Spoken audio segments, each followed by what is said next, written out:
গত কয়েকদিন ধরেই একটি ভিডিও বেশ ভাইরাল হয়েছে। তাতে দেখা যাচ্ছে যে দিল্লি শহরের বেশ অনেক বড় বড় বাংলো বাড়ি, দোতলা তিনতলা বাড়ি সব জলের মধ্যে ডুবে আছে এবং গাড়িগুলো সব ভাসছে। এটাকে বলা হচ্ছে যে এটা ভবিষ্যতের দিল্লি শহর, যেখানে বৃষ্টি কম বলে যে শহরটা সেভাবে তৈরির পরিকল্পনা হয়েছিল, সেখানে অদূর ভবিষ্যতে এত বৃষ্টি হবে যে সেখানে পরিস্থিতি কিন্তু সেই ভাইরাল ভিডিওর মতোই হয়ে যাবে। সত্যি কি তাই? ব্যাপারটা হচ্ছে, আপনারা যদি লক্ষ্য করে দেখেন যে গত কয়েক বছর ধরে আমরা আমাদের দেশের যে অঞ্চলগুলোকে সুখা অঞ্চল বলে জানতাম, অর্থাৎ যেখানে বৃষ্টিপাত খুব কম হয়, সেখানে কিন্তু অস্বাভাবিক রকম বেশি বৃষ্টি হচ্ছে। যেমন ধরুন রাজস্থান এবং সেই রাজস্থান সংলগ্ন গুজরাট, সেখানে এত বেশি বৃষ্টি হচ্ছে যা আমাদের দক্ষিণবঙ্গের বৃষ্টিকেও কিন্তু ছাপিয়ে যাচ্ছে। এবং এইটা কেন হচ্ছে সেটা বিশ্লেষণ করতে গিয়ে যারা আবহাওয়া বিজ্ঞানী কিংবা যারা ভূগোল নিয়ে পড়াশোনা করেন, তারা দেখেছেন যে রাজস্থানের মরুভূমিতে এই যে ব্যাপকভাবে যে গাছ লাগানো হয়েছিল, সেই গাছগুলো এখন একটা পরিপূর্ণ অবস্থায় পৌঁছেছে। তার ফলে যে রাজস্থানে যে তাপমাত্রাটা তৈরি হতো আগে গ্রীষ্মকালে, সেটা এখন আর তৈরি হয় না। তার ফলে এই যে বাতাসে কি হয়, বেশি তাপমাত্রা, রাজস্থানে যদি তাপমাত্রা বেশি বাড়তো তাহলে কি হতো না, এই যে গরম বাতাসটা সেটা বেশি উপরের দিকে উঠে আসতো এবং এই যে কেরল থেকে যে মৌসুমি বায়ুটা ঢুকতো সেটা ওই দিকে আকর্ষিত হয়ে যেত এবং তার ফলে হুড় করে বাতাসটা সে উত্তর ভারত হয়ে মানে ওই ওই অঞ্চলটায় কিন্তু সেই বাতাসটা মৌসুমি বা বায়ুটা কিন্তু সেরকম সক্রিয় হতে পারতো না। কিন্তু এখন এই যে এত গাছ হয়েছে, তার জন্যে মাটি কিন্তু এত গরম হয় না, তার ফলে বাষ্পীভবন কমে গেছে। তার ফলে এই যে পুরো যে ওখানে যে বায়ু প্রবাহের যে একটা আগে যে একটা চরিত্র ছিল, সেটা কিন্তু পুরোপুরি পরিবর্তন হয়ে গেছে। আপনারা দিল্লি শহরে আপনারা জানেন, যারা দিল্লি শহরে থাকেন, যে 1982 যে এশিয়ান গেমস, সেই সময় থেকে দিল্লিতেও কিন্তু ব্যাপকভাবে বৃক্ষরোপণ শুরু হয়, কারণ আমাদের উত্তর ভারতে অন্যান্য রাজ্যের মতো দিল্লিতেও কিন্তু বৃষ্টিপাতটা তুলনামূলকভাবে কম।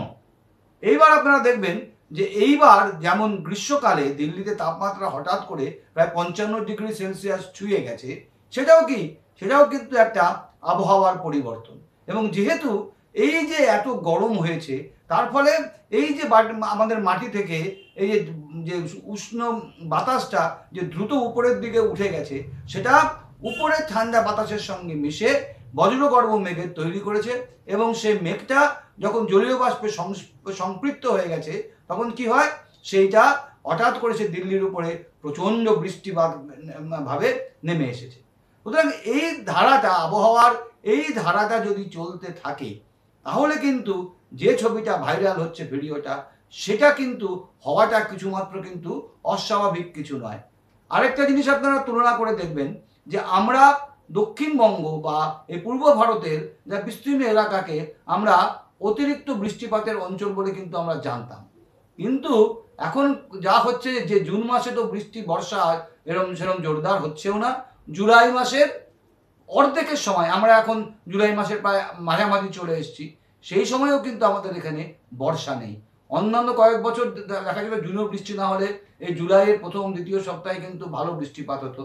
সেটাই কিন্তু আমাদের চাষের জন্য, আমাদের যে শস্যের ভাণ্ডার যে বর্ধমান, আমাদের বা যেখানে নদিয়া, 2 চব্বিশ পরগনা, যেখানে খুব বেশি ফসল হয়, সেই অঞ্চলে কিন্তু বৃষ্টিপাত না হয় চাষিরা কিন্তু বীজতলার বীজ ধানই ঠিকমতো তৈরি করতে সাহস পাচ্ছেন না। সুতরাং এই যে ব্যাপক একটা যে আবহাওয়ার পরিবর্তন হচ্ছে, যে উত্তর ভারতে পরিবর্তন, পশ্চিম ভারতে পরিবর্তন, দক্ষিণ ভারতে পরিবর্তন এবং আমাদের পূর্ব ভারতে পরিবর্তন, তার একটা যে প্রভাব পড়ছে, সেই প্রভাবেই দিল্লিতে যেমন প্রচণ্ড গরম হচ্ছে এবং সেখানে অতিরিক্ত বৃষ্টিপাত হচ্ছে। বোম্বে শহরটা সমুদ্রের কাছে, সেখানে শহরটা কিন্তু তৈরি হয়েছিল যে যখন বৃষ্টিপাত হবে, সমুদ্র থেকে জোয়ার আসবে, সে শহরটা মানে কোথায় কোথায় জল জমবে, কত জল জমবে, কিভাবে জল নিকাশি করা হবে, তার একটা পরিকল্পনা ছিল। কিন্তু দিল্লিতে যে এত বৃষ্টি হতে পারে সেই পরিকল্পনা কিন্তু কোনোদিন আগে ছিল না।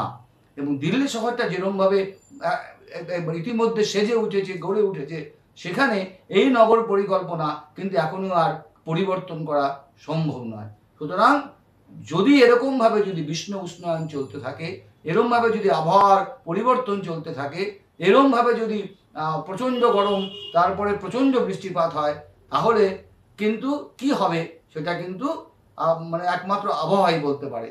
এখনো পর্যন্ত আবহাওয়াকে মানুষ কিন্তু নিয়ন্ত্রণ করতে পারেনি। যেখানে যেখানে নিয়ন্ত্রণ করতে গেছে সেখানে সেখানে কিন্তু তার বিপরীত প্রতিক্রিয়া হয়েছে। আপনারা ওই সৌদি আরবের বৃষ্টিপাতের কথা শুনেছিলেন যে এপ্রিল মে মাসে প্রচণ্ড বৃষ্টিতে বন্যা হয়েছিল, কারণ সেখানে বৃক্ষরোপণ করে ওয়েদারটাকে চেঞ্জ করে দেওয়া হয়েছিল, চেঞ্জ করার চেষ্টা হয়েছিল, যেরকম হয়েছিল রাজস্থানে। তার ফলে আমাদের পুরো ভারতবর্ষে, বিশেষ করে মধ্য ভারত, পশ্চিম ভারত, উত্তর ভারত এবং পূর্ব ভারতে আবহাওয়ার কিন্তু ব্যাপক পরিবর্তন হচ্ছে। অর্থাৎ আবহাওয়াকে কিন্তু যদি আমি নিয়ন্ত্রণ করার চেষ্টা করি, সেটা কিন্তু আমার বিপদই ডেকে আনবে। আমাদের এবারের অনাবৃষ্টি, দক্ষিণবঙ্গের অনাবৃষ্টি আর উত্তর এবং পশ্চিম ভারতের অতিবৃষ্টি কিন্তু সেই কথাই মনে করিয়ে দিচ্ছে। সবাই ভালো থাকবেন। নমস্কার।